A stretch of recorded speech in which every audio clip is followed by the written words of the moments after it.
তো আজকে এসেছিলাম সর্ষে বাড়িতে জল দিতে শুরু করেছি। বেশ কিছুক্ষণ পর দেখছি মোটা মোটা পোকা বের হয়। তো কী পোকা তার কিন্তু নাম জানি না আমি। তো ওই পোকাগুলো এখন আমি দেখাতে চলেছি। আর সর্ষে ফুল কিন্তু সুন্দর হয়ে আছে।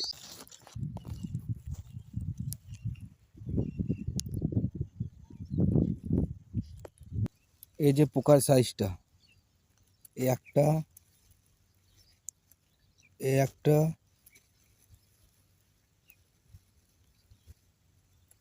এই একটা, এই পোকাগুলোই জলের নিচ থেকে বেরোচ্ছে। পোকাগুলো বেশ বড় পোকা, তো পোকার নাম জানি না আমি।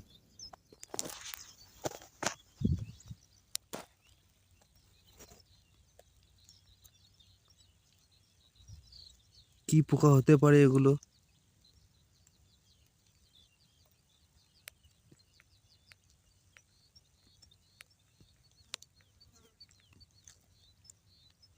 বেশ বড় ধরনের পোকা।